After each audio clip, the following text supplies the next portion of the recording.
in this class, we are going to see what are the techniques, the common techniques which is used to calculate heart rate. Okay, so the common techniques which is being widely used to measure the heart rate is average calculation, beat calculation, and combination of beat calculation with averaging. So average calculation is very easy. Is here they are taking account of number of pulse in given time. Okay, just they are counting what is how many number of pulse is being generated in given time.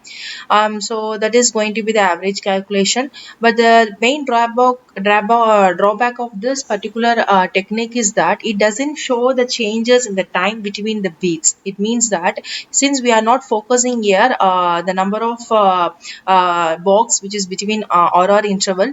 Okay, so you will not order interval, so that the valuable information between each and every boxes you can't see it here, since you are considering only the r-ways, just you are going to focus only on the r-ways. So there may be the chance to lose some valuable information which may have which may be present between each and every rr-ways. Okay, so that is the reason it doesn't show the changes in time between the beats. So it means that it doesn't reveal the true picture of heart response, especially the heart response when you do exercise, stress, and environment. So that is mainly that is a main drawback if you do heart rate measurement with help of average calculation.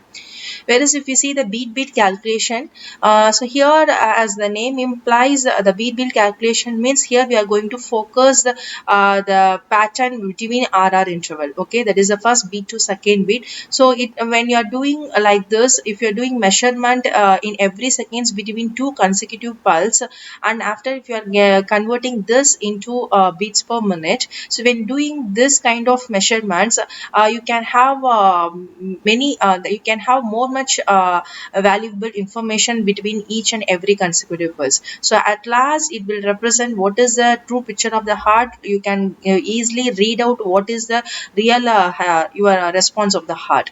Okay, so the beat calculation is far better compared to the average calculation.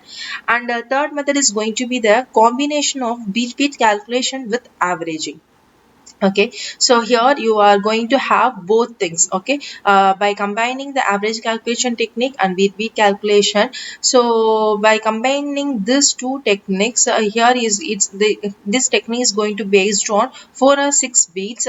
You are focusing on 4 or 6 beats and taking the average of these beats, you will going to get the output even more added information compared to average calculation and beat calculation. So this is the techniques they have been used to calculate the heart rate. So the compared to all these three, the beat calculation is mostly or widely used in all kind of heart rate measurements.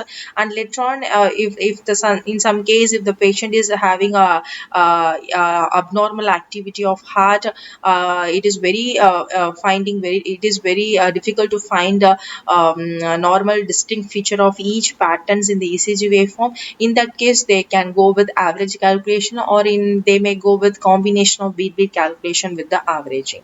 Okay, so in next class we will see what is the average heart rate meters. So before that, in this class I will just brief about what is the average rate meters. So average heart rate meters is nothing but this is the meters going to measure heart rate of the patient. So this is going to be the part of patient monitoring system. You might have seen in the hospitals on bedside they might have you can see that patient monitor. It's like a normal system. So here that in the system shows the patient ECG for 24/7, right? So that is one of the major parameters, that is one of the vital parameters as far as patient monitor concern. Okay, so one of the vital parameters. So that vital parameters as a separate you are going to see in this class, that is the heart rate meters. So here you are going to measure the heart rate. Here they have been used the techniques called average reading type. It means that they are going to focus on only the RVs in the ECG pulse into the, and they are converting into they are going to count and then converting into in required time, that is in seconds or minutes, and they're going to display as a heart rate. Okay, that is average heart rate meters. The in detail we will discuss in next class. Thank you.